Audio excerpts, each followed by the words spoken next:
16 April 1917, sebuah kereta mobil tertutup berangkat dari Swiss melewati Jerman dengan tujuan akhir Rusia.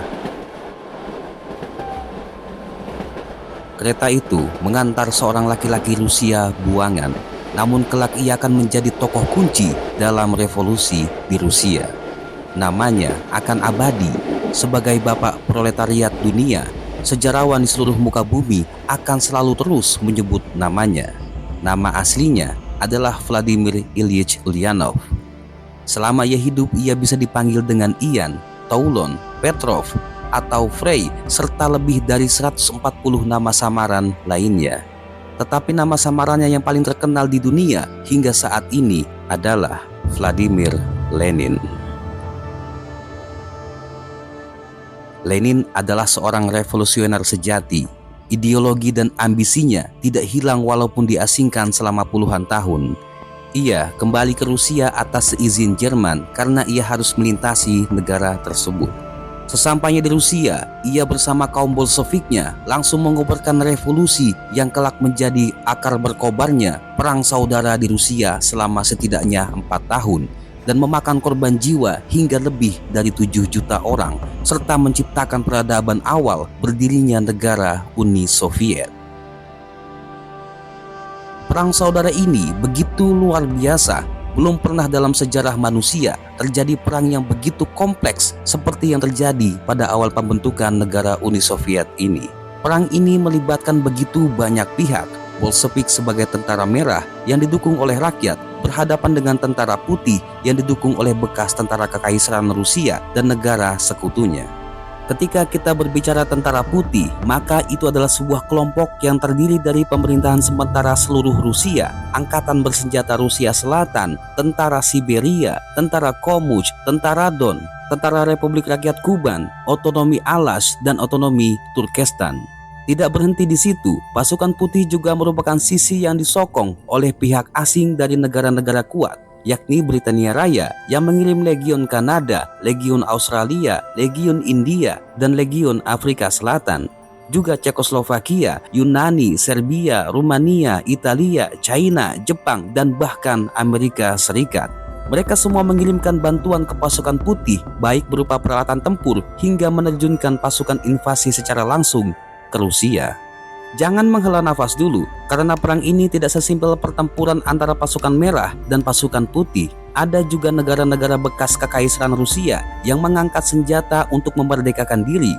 Polandia, Finlandia, Estonia, Latvia, Lituania, Ukraina, Belarus, Georgia, Armenia, Azerbaijan, Republik Pegunungan, Republik Don, Republik Rakyat Kuban, Moldavia, dan Altai.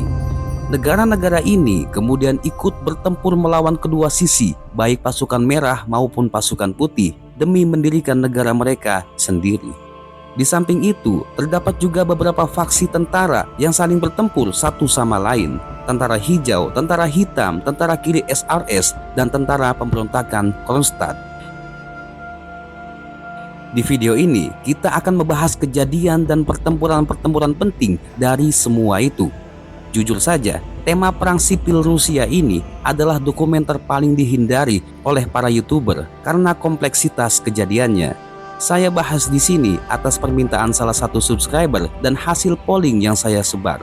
Tetapi nampaknya tidak akan cukup jika semua pembahasan ini kami taruh ke dalam satu video. Perlu dibagi agar lebih leluasa untuk membahasnya. So, ladies and gentlemen, please make yourself in comfort. Karena kita akan berkendara kembali ke masa lalu, ke masa Perang Saudara Rusia, sebuah periode paling berdarah dalam sejarah Rusia.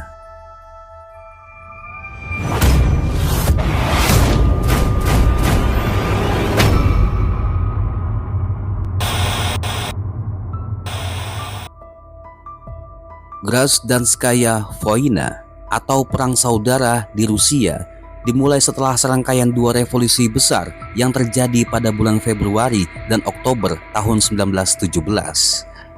Revolusi itu sendiri sebenarnya hampir tidak berdarah, namun perang saudara yang terjadi setelahnya adalah salah satu periode paling tragis dalam sejarah Rusia.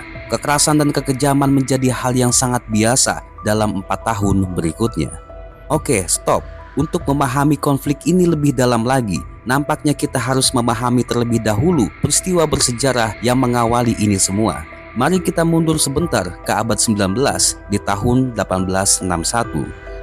Para petani Rusia bekerja di atas tanah yang bukan milik mereka sendiri, melainkan tuan mereka. Pada tahun 1861, baik Amerika maupun Rusia masih memperbolehkan bagi manusia untuk memiliki manusia lain dan memaksanya untuk bekerja di luar kehendaknya.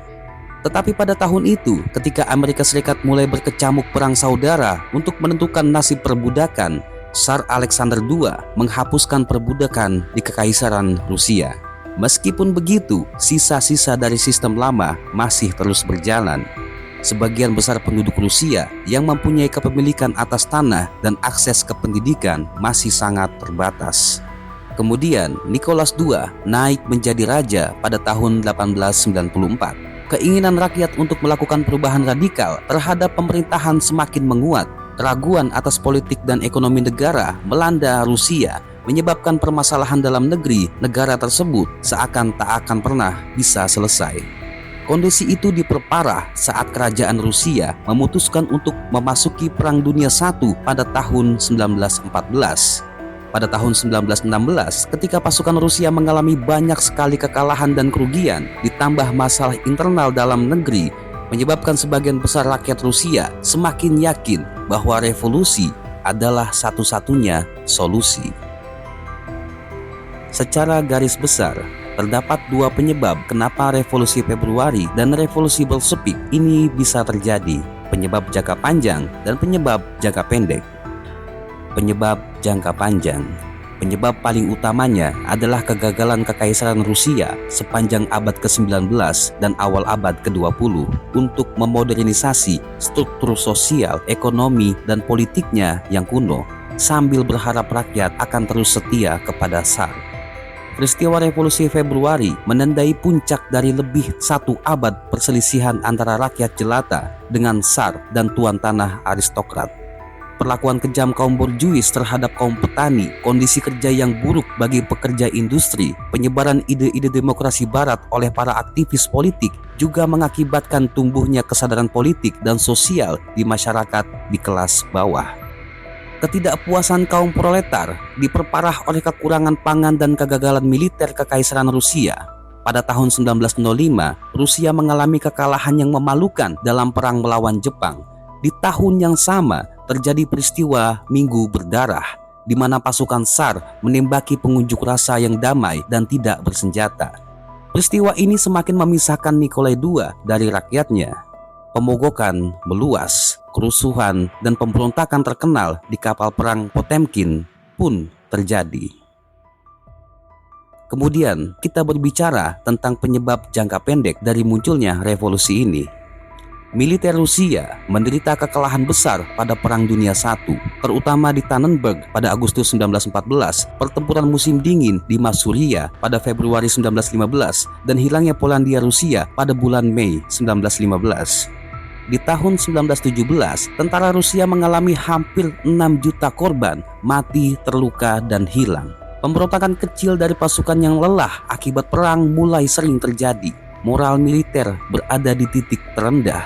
Sementara itu, aliansi industri masa perang, Duma, Majelis Rendah Parlemen, dan Stavka, Komando Tinggi Militer, mulai perlahan-lahan keluar dari kendali Kaisar. Melihat reputasinya semakin hancur, Tsar tentu tidak tinggal diam. Pada musim panas 1915, Tsar Nikolai II mengumumkan bahwa ia akan mengambil alih komando tentara. Hal yang ditentang oleh politikus manapun di dunia. Hasilnya sangat bisa ditebak. Tsar terbukti sebagai pemimpin yang buruk baik di belakang maupun di garis depan. Celakanya, selama di garis depan, Tsar meninggalkan kendali kekaisaran kepada istrinya, Tsarina Alexandra, yang berasal dari Jerman, yang tidak disukai karena ia dituduh sebagai mata-mata Jerman. Tsarina juga dianggap tidak kompeten karena terlalu dikendalikan oleh orang kepercayaannya, Grigori Rasputin, seorang dukun Serbia yang akhirnya dibunuh oleh anggota bangsawan pada bulan Desember 1916. Akibat keterlibatannya di Perang Dunia I, Ekonomi Rusia yang baru saja mengalami salah satu tingkat pertumbuhan tertinggi di Eropa sebelum perang terblokir dari pasar dunia. Inflasi melonjak tinggi, sementara upah tidak bertambah. Duma atau DPR-nya Rusia memperingatkan Tsar Nikolai II tentang bahaya yang akan datang dan menasehatinya untuk membentuk pemerintahan konstitusional baru seperti yang ia bubarkan setelah Revolusi 1905. Tsar mengabaikan nasihat itu yang mengakibatkan ia tidak lagi mendapatkan dukungan dari kaum elit yang terdiri dari militer, kaum bangsawan, dan Duma, dan bahkan rakyat Rusia secara keseluruhan. Maka revolusi adalah sesuatu hal yang mutlak. Revolusi Februari pun terjadi. Pada tanggal 15 Maret 1917, Nicholas II turun tahta. Ia dan keluarganya kemudian ditahan untuk selanjutnya dieksekusi. Pada tahun 1917, saat masih terjebak di dalam Perang Dunia I, Rusia mengalami bukan hanya satu, tapi dua revolusi dalam satu tahun. Revolusi pertama terjadi pada bulan Februari dan kedua terjadi pada bulan Oktober. Pada revolusi Februari, saat Nikolai II masih memimpin pasukan di garis depan, pemerintahannya digulingkan oleh kaum Menshevik di bawah pimpinan Alexander Kerensky pada Maret 1917. Walaupun kaum Menshevik dan Kerensky sendiri telah menduduki kursi pemerintahan sejak bulan Februari 1917, tetapi secara legal sampai beberapa bulan Rusia dikuasai oleh pemerintahan sementara dengan pimpinan Pangeran Georgy Lvov, baru kemudian digantikan oleh Alexander Kerensky setelah tragedi Hari Juli. Pada tanggal 23 Februari 1917 di Petrograd, di jalan-jalan spanduk merah bermunculan dan massa meneriakan, "Turunkan wanita Jerman, turunkan Protopopov, sudahi perang, hancurkan Tsar." Polisi menimbaki warga yang merusuh, sementara tentara mereka rendah akan motivasi dan perwira mereka tidak punya alasan untuk setia kepada rezim. Ditambah sebagian besar loyalis Tsar pergi berperang dalam Perang Dunia I. Bahkan para prajurit di Petrograd justru memihak kaum revolusioner. Kabinet Tsar memohon kepada Nikolai II untuk kembali ke ibu kota. Sang kaisar yang berada 800 km jauhnya menerima informasi yang salah dari Menteri Dalam Negeri Alexander Protopopov bahwa situasinya terkendali. Ia memerintahkan agar mengambil langkah tegas terhadap para demonstran.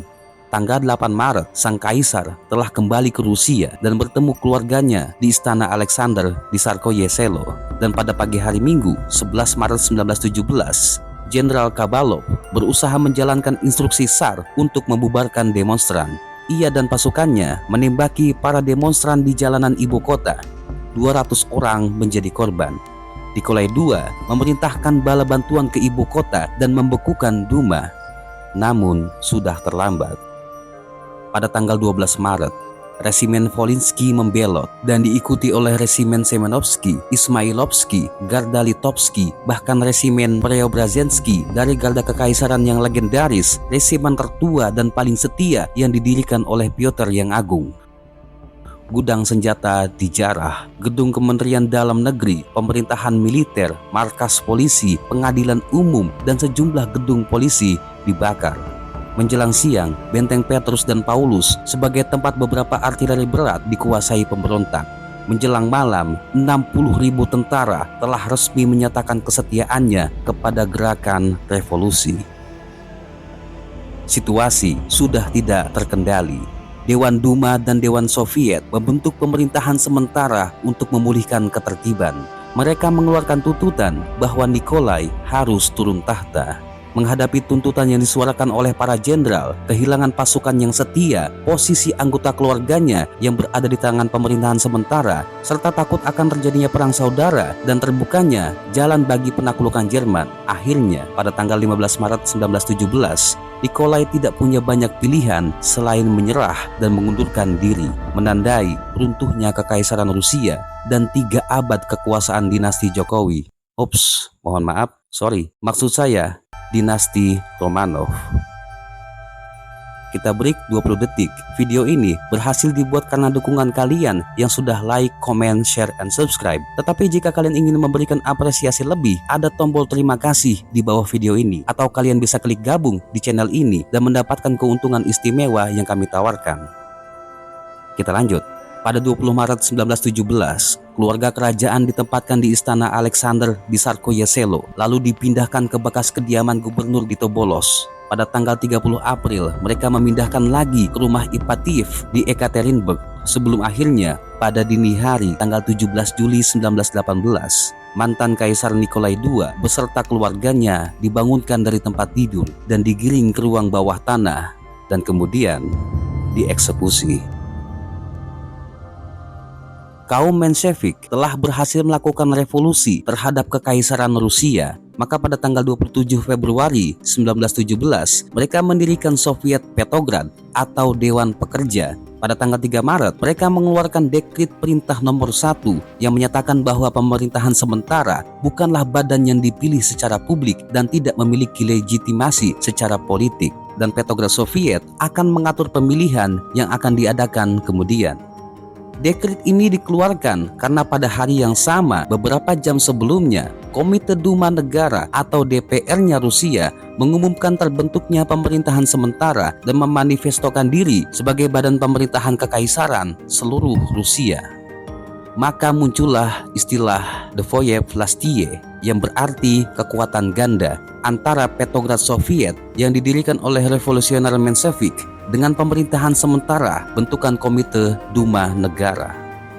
Kepala pemerintahan sementara adalah Pangeran Georgy Yevgenyevich Lvov, seorang pria yang tidak memiliki koneksi ke partai resmi manapun dan masih memiliki darah keturunan dari marga Romanov. Sementara Dewan Pekerja memiliki eksekutif awal yang terdiri dari Nikolai Skidze, Matvei Skobelev, dan Alexander Kerensky, dengan ketua pertama komitenya adalah Nikolai Skidze. Walaupun pada akhirnya, pada tanggal 12 Juli, pemerintahan sementara kolaps dan Kerensky mendirikan pemerintahan koalisi kedua yang sepenuhnya ia kuasai. Pada awal pergerakan mereka, Menshevik percaya bahwa revolusi Februari adalah revolusi borjuis. Mereka ingin membawa kapitalis ke Rusia, bukan sosialisme. Sekalipun mendapatkan dukungan mayoritas dari rakyat Rusia, tetapi Menshevik juga memiliki kelemahan yang sangat fatal. Mereka masih terikat oleh negara-negara sekutu yang menekankan bahwa Rusia harus terus ikut berperang dengan Jerman demi mengamankan front timur pada Perang Dunia I. Suatu hal yang sudah sangat dibenci oleh rakyat Rusia. Maka disinilah nama Vladimir Lenin muncul ke permukaan. Mengetahui fenomena yang terjadi pada pemerintahan Tsar di Rusia, Lenin segera pulang dari julid Swiss. Tiba di Saint Petersburg, Lenin terkejut ketika mengetahui bahwa Bolshevik ikut bekerja sama dengan Kerensky yang beraliran Menshevik untuk menggulingkan Tsar. Lenin segera mengorganisasi kaum Bolshevik untuk menggulingkan pemerintahan sementara Kerensky. Ia melakukan penyerangan pada Kerensky dengan keyakinan bahwa pemerintahan sementara sama sekali belum memiliki kekuatan yang cukup walaupun pemerintahan mereka telah menyentuh hingga tingkat provinsi. Oleh karena itu, ia mendesak para Bolshevik untuk berusaha mengambil alih pemerintahan provinsi dan menggantinya dengan anggota Bolshevik. Mengetahui usaha Lenin beserta kaum Bolshevik yang berusaha menjatuhkan pemerintahan Menshevik, Kerensky lantas memerintahkan penangkapannya. Usaha yang Bolshevik lakukan pada bulan Juni pun gagal, dan Lenin kabur menyembunyikan diri. Sebagai kilas balik, Bolshevik adalah semacam fraksi pecahan dari Partai Sosial Demokrat Rusia yang muncul dalam konferensi di Brussel pada tahun 1903. Partai itu pecah menjadi dua fraksi, yaitu Bolshevik yang berarti fraksi mayoritas yang bergaris keras dan Menshevik yang berarti fraksi minoritas yang lebih moderat. Jadi baik Bolshevik maupun Menshevik keduanya merupakan pecahan dari partai yang sama. Sepanjang bulan Juni, Juli, dan Agustus 1917 sudah menjadi umum mendengar masyarakat kelas pekerja berbicara tentang kurangnya kepercayaan mereka pada pemerintahan sementara. Para pekerja menyalahkan banyak individu kaya dan politisi atas kekurangan makanan dan kondisi kehidupan yang buruk. Para pekerja melihat orang-orang kaya dan berkuasa ini sebagai penentang revolusi dan menyebut mereka sebagai borjuis, kapitalis, dan imperialis. Pada awal bulan Juni, ketika diadakan kongres pertama di Petrograd, para delegasi seluruh Rusia mendengar Lenin dengan lantang menyatakan niat kaum Bolshevik untuk merebut kekuasaan. Pada bulan Juli, di bawah tekanan sekutu, terbit perintah kepada militer Rusia agar melancarkan serangan frontal ke garis depan peperangan. Perintah ini memicu serangkaian demonstrasi massal. Ketika demonstrasi menjadi semakin kacau, pemerintah memerintahkan pasukan loyal mereka untuk memasuki kota yang secara brutal memukuli dan menembaki para demonstran. Kesalahan fatal. Peristiwa ini disebut dengan Hari Juli, merujuk kepada peristiwa pada 1917 yang terjadi di Petrograd, Rusia antara 3 dan 7 Juli saat para prajurit dan buruh bersama-sama mengadakan demonstrasi spontan melawan pemerintah sementara Rusia. Bolshevik awalnya berusaha untuk menghindari terlibat dalam demonstrasi, namun kemudian memutuskan untuk mendukungnya. Pada 3 Juli, para pekerja dan tentara melakukan demonstrasi di Petrograd menuntut agar kekuasaan diserahkan kepada Dewan Soviet. Komite Sentral Partai Buruh Demokrat Sosial Rusia memimpin gerakan itu. Tanggal 4 Juli, lebih dari 500.000 orang berpartisipasi dalam demonstrasi damai di Petrograd yang disebut Hari Juli.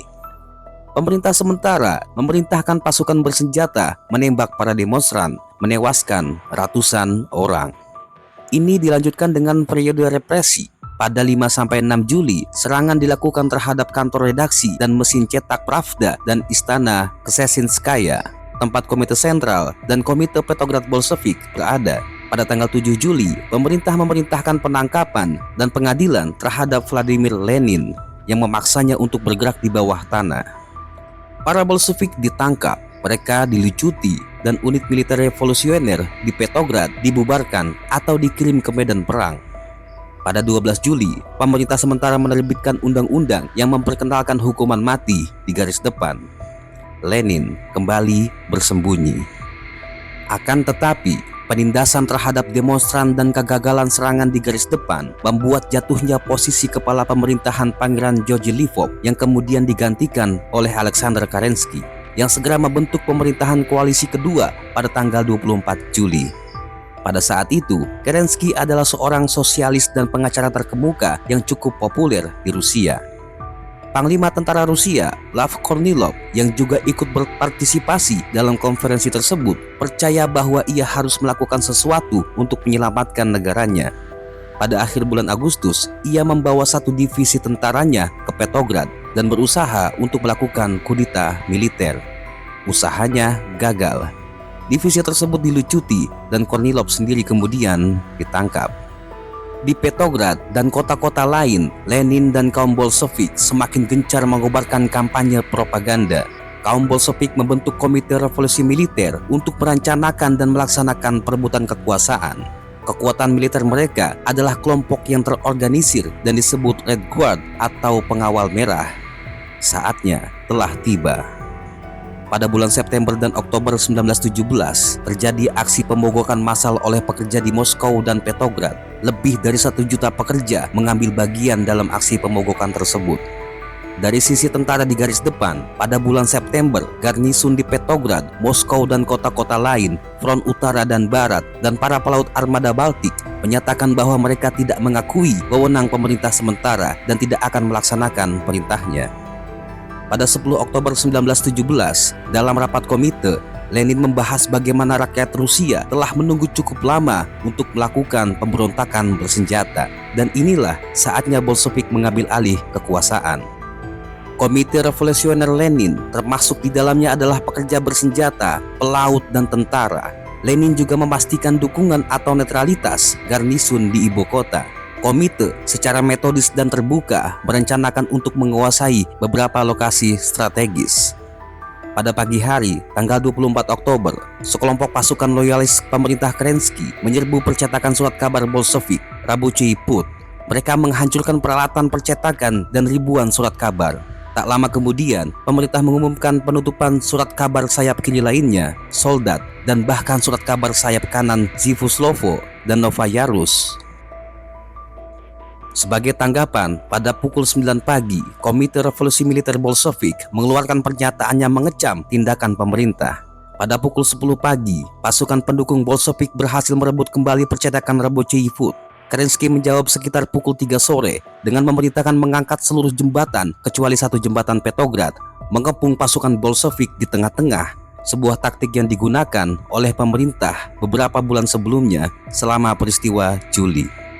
Yang terjadi selanjutnya adalah serangkaian bentrokan sporadis antara milisi Garda Merah yang bersekutu dengan Komite Militer Revolusioner melawan pasukan yang masih setia kepada pemerintah.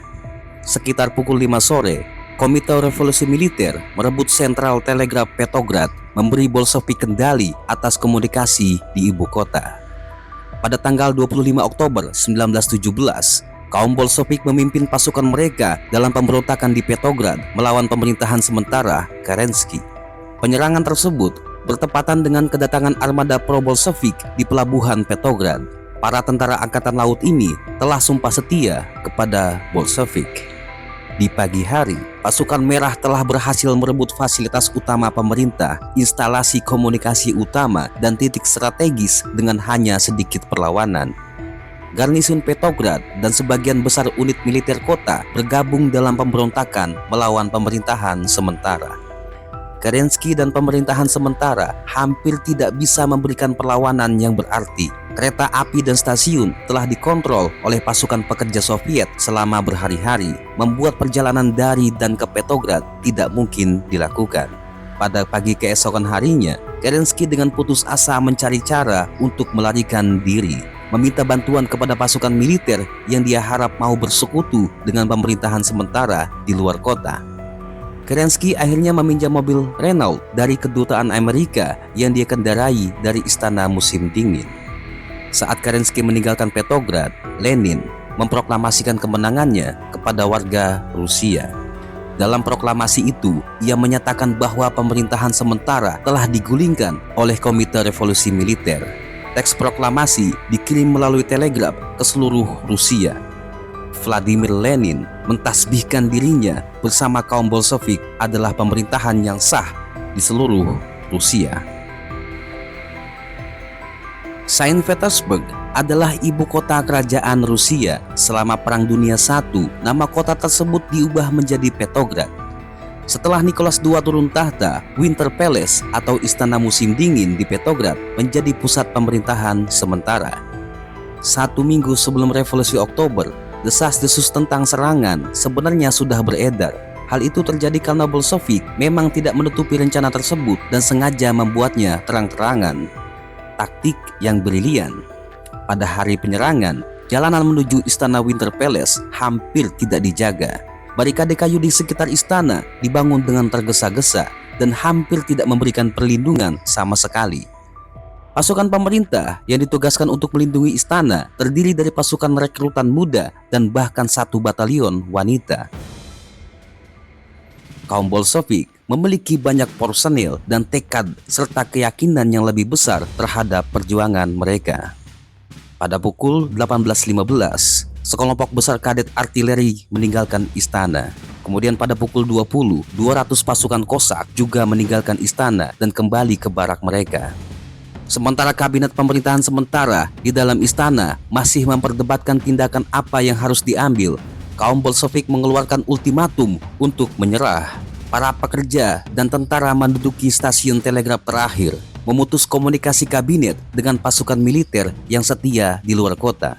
Saat malam semakin gelap, Bolshevik telah mengepung istana, bahkan banyak dari mereka yang berhasil menyusup ke dalamnya.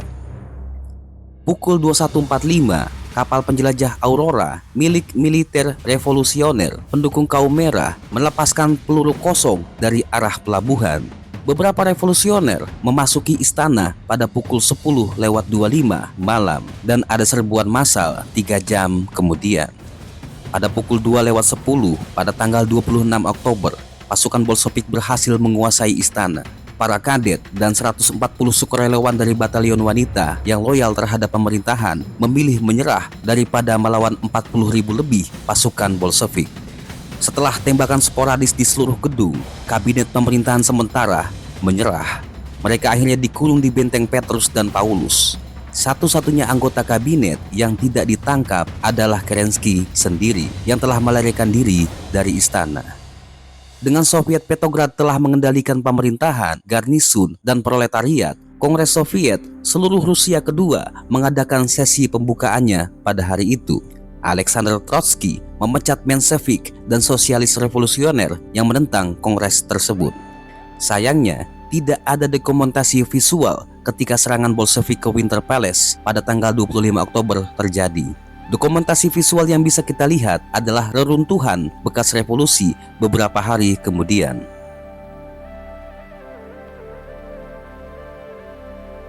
Revolusi ini menandakan berakhirnya pemerintahan sementara bentukan Menshevik dan naiknya Lenin bersama Bolshevik ke tampuk kekuasaan. Lebih luasnya lagi, terbentuknya pondasi dasar negara Uni Soviet sebagai negara adidaya di masa selanjutnya yang pengaruhnya masih kita rasakan hingga saat ini. Alexander Kerensky yang telah melarikan diri sesaat sebelum Bolshevik menyerbu istana musim dingin pergi mencari bantuan ke wilayah Pskov. Ia tiba di Pskov sekitar jam 9 malam pada tanggal 25 Oktober. Di Pskov sendiri terdapat markas besar Front Utara di bawah komando Jenderal Cheremissov. Di sana, Kerensky juga bertemu dengan Jenderal Pyotr Krasnov, komandan Korps Kavaleri ketiga yang membawahi 700 pasukan Kosak yang pada bulan Juli sebelumnya ikut berpartisipasi dalam kudeta bersama Kornilov. Krasnov, seorang perwira monarki, bukanlah pendukung Kerensky yang hebat, namun ia percaya pada klaim Kerensky bahwa mayoritas tentara akan mendukungnya melawan Bolshevik. Sebaliknya, Cheremissov sebagai komandan markas besar Pskov sendiri, pasukannya secara efektif berada di bawah kendali Bolshevik dan memiliki hubungan buruk dengan Kerensky. Ia menolak untuk membantu pemerintahan sementara Kerensky. Pada malam tanggal 26 Oktober, Kerensky menyerang ibu kota dengan membawa lebih dari 600 pasukan Kosak, beberapa meriam, konvoi lapis baja, dan sebuah mobil lapis baja. Krasnov bagaimanapun yakin pasukan Kosaknya akan mendapatkan bala bantuan selama perjalanan. Pasukan putih pertama berangkat. Keesokan harinya, pasukan merebut Gachina tanpa menemui perlawanan dan bersiap menyerang posisi Bolshevik sambil menunggu bala bantuan. Namun, berbagai keadaan menghalangi kedatangan pasukan tambahan ke Kerensky. Netralitas beberapa perwira dalam konflik, seperti Komandan Front Utara, Jenderal Cheremissov, penolakan mayoritas tentara untuk berperang, meningkatnya pengaruh kaum Bolshevik di antara pasukan, dan keengganan pekerja kereta api untuk berkolaborasi dalam operasi tersebut adalah beberapa penyebabnya. Pada akhirnya, Kerensky hanya menerima bala bantuan dari konvoi lapis baja dan resimen dari Luga. Di Gachina, hanya beberapa petugas dari sekolah penerbangan yang bergabung dengan Kosak Krasnov. Mereka menyumbangkan beberapa pesawat dan sebuah mobil lapis baja. Selepas tengah malam, tanggal 28 Oktober, pasukan kecil tersebut merebut Tsarskoye Selo. Di tempat inilah pertarungan pertama antara Garda Merah dan Garda Putih terjadi. Awalnya, Krasnov berhasil mengusir pasukan merah dari sana bersenjatakan artileri ringan. Namun kemajuannya lambat karena kurangnya bala bantuan, terutama dari sisi infanteri. Di Tsarskoye Selo, garnisun besar yang berjumlah 16.000 orang menyatakan netralitasnya dalam konfrontasi tersebut. Sementara revolusioner Bolshevik sudah bersiap untuk mempertahankan ibu kota dan mengirimkan pasukan terbaik mereka ke Petrograd. Pasukan merah, warga sipil, dan tentara angkatan laut bergabung dengan unit garnisun yang berangkat ke selatan kota untuk melakukan pertahanan. Komando telah diserahkan ke tangan Kolonel Muravyov. Chudnovsky ditugaskan sebagai komisaris. Trotsky dan Pavel Dybenko menemani mereka untuk mengawasi operasi tersebut. Sementara itu, di Petrograd, mantan Menteri Menshevik, Sovnarkom, mendorong para pejabat untuk menentang pemerintahan Bolshevik yang baru melalui pemogokan dan ajakan bergabung kepada pendukung pemerintahan lama. Mereka merencanakan pemberontakan bersamaan dengan serangan Kerensky yang akan datang. Mereka menyuruhkan pemberontakan melawan pemerintahan Lenin. Pada tanggal 30 Oktober 1917, pasukan Kerensky maju dari Tsarskoye Selo demi melawan kekuatan Bolshevik yang berjumlah 20 kali lebih banyak. Meskipun berhasil maju dengan mudah melawan Garda Merah, pasukan Kosak kelimpungan ketika pasukan marinir yang dikomandoi oleh Dybenko menyerang mereka. Pasukan Kosak berhasil dipukul mundur di dataran tinggi Pulkovo, menarik diri dari Tsarskoye Selo dan kembali ke Gacina agar tidak terkepung. Konfrontasi berlangsung sangat berantakan dan berdarah. Kerensky mulai membubarkan diri dan beberapa dari mereka memilih bergabung dengan kaum Bolshevik dengan harapan bisa kembali ke rumah. Kurangnya dukungan telah melemahkan moral beberapa pasukan Kosak Kerensky. Pada tanggal 1 November, situasinya semakin memburuk ketika Kerensky terancam ditangkap oleh anak buahnya sendiri untuk diserahkan kepada kaum Bolshevik. Para pemimpin Partai Sosialis Revolusioner memaksanya melarikan diri dengan menyamar sebagai pelaut. Pelarian Kerensky mengakhiri harapan untuk memulihkan pemerintahan sementara. Kekalahan Kerensky bersamaan dengan kemenangan Bolshevik dalam pertempuran sengit di Moskow untuk sementara mengamankan kekuasaan Lenin dan para pendukungnya. Ibu kota untuk sementara aman dari serangan militer. Pada gilirannya, Bolshevik berhasil menangkap Jenderal Krasnov, tetapi segera dibebaskan setelah berjanji untuk tidak melawan otoritas Soviet kembali. Sebuah janji yang segera ia ingkari, karena di kemudian hari, Krasnov menjadi pemimpin gerakan anti-Bolshevik paling masif, Republik Don. Di video selanjutnya, kita akan membahas pertempuran yang terjadi pada bulan Desember 1917 hingga akhir tahun 1918, di mana pasukan putih telah membengkak, pasukan fraksi telah terlibat, dan pasukan internasional telah menginjakan kakinya di Rusia demi menghancurkan Bolshevik. Terima kasih telah menonton. Sampai jumpa kembali di masa lalu.